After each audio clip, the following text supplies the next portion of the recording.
Pemirsa, kembali bersama saya Suci Nurusiam, reporter Elang Mas News TV yang akan menemani Anda beberapa menit ke depan.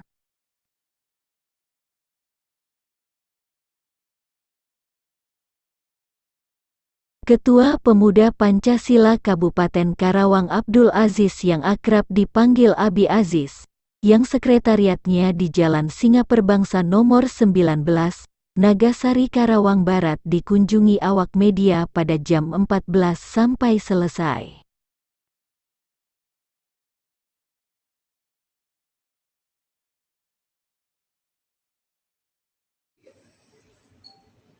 Baik, Kang, bisa diceritakan mengenai persiapan akan untuk menjadi caleg di Partai Golkar?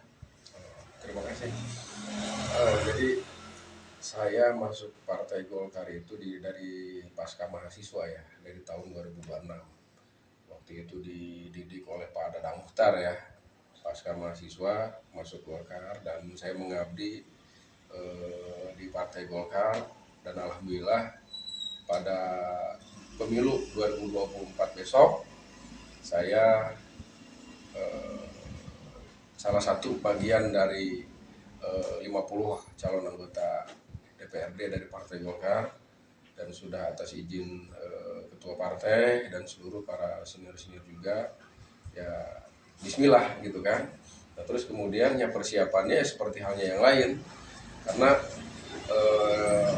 yang namanya pengabdian sebagai wakil rakyat itu kan kita harus mengetahui dulu kan kondisi rakyat seperti apa, ya enggak, keinginan dan harapan-harapan rakyat seperti apa, sehingga apa yang nanti akan kita perjuangkan nanti di gedung dewan kalau memang terpilih ya, itu memang kita sudah tahu tugas pokok dan fungsinya gitu kan, legislasi, penganggaran, pengawasan gitu kan, itu memang harus kita persiapan sejak dini gitu.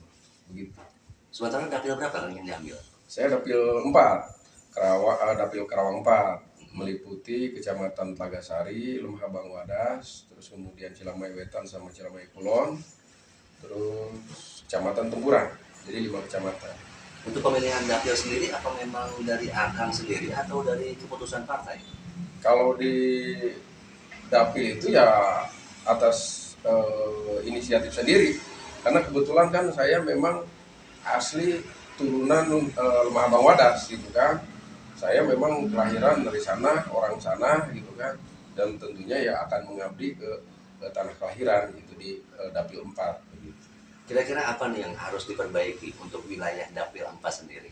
Nah, dalam hal kondisi hari ini memang perbaikan-perbaikan yang telah dilakukan oleh pemerintah baik eksekutif maupun legislatif itu memang ya terlihat lah ya itu, cuman kemudian masih banyak yang harus kita benahi juga, kayak semacam infrastruktur kurang tepat sasaran, terus kemudian di dunia pendidikan, terus kemudian ada lagi terkait tentang Pemuda Pancasila.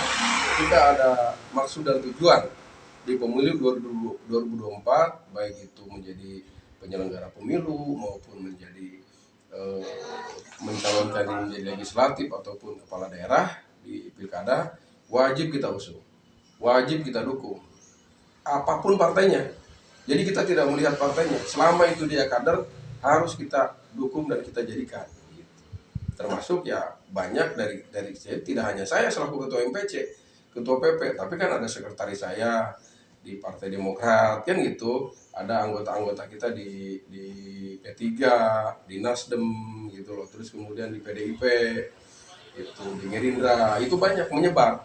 Nanti kita dukung semua gitu kan, sehingga kader-kader pemuda Pancasila itu bisa eksis gitu. Dan kira-kira apa nih harapan dan pesan kepada masyarakat Karawang? Harapannya begini, kepada masyarakat Karawang dalam menyongsong pemilu 2024, saya berharap bahwasannya ini pemilu yang keempat kalinya atau kelima kalinya begitu ya, dari pemilu 99 ya, dari 99 pasca reformasi tentang era keterbukaan gitu. Nah, ini pemilu ini harus kita jadikan sebagai ajang edukasi gitu kan, ajang pembelajaran. Jangan sampai masyarakat ini kita terjebak kepada hal politik praktis, apa yang namanya money politik atau pragmatis belaka begitu ya.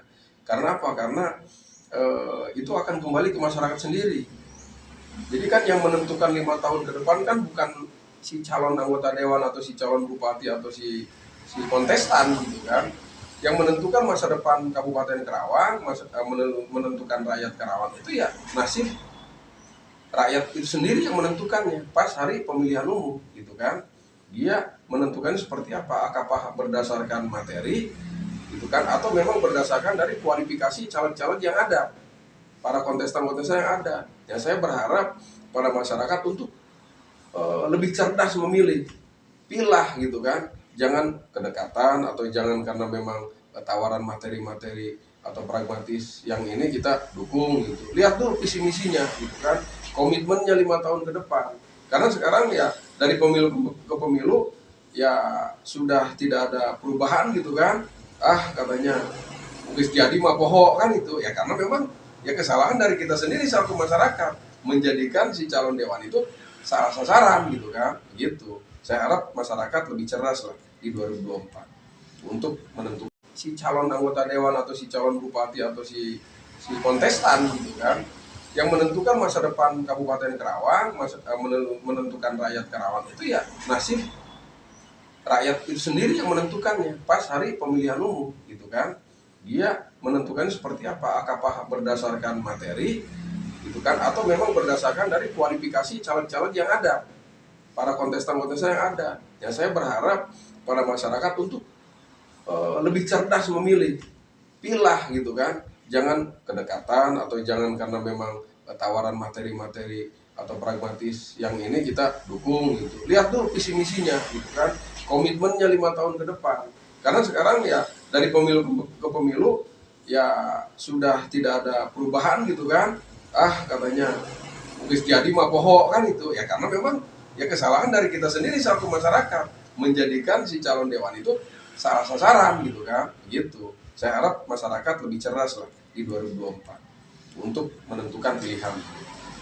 Satu lagi Bang Ika, ini untuk pemilu terbuka dan tertutup, kira-kira akan lebih pilih mana? Nah, kalau saya begini, kalau saya lebih pengabdian kepada partai politik, karena kan yang membesarkan saya kan Partai Golkar. Saya akan, kalau yang namanya undang-undang itu ketika sudah disepakati dan dikeluarkan misalkan sistemnya terbuka atau tertutup, kita tidak jadi masalah gitu kan. Yang penting bagaimana caranya saya selaku kader Golkar, apalagi sekarang saya menjadi wakil ketua 1 Golkar Kabupaten Karawang, punya kewajiban bagaimana caranya mengembalikan kejayaan partai.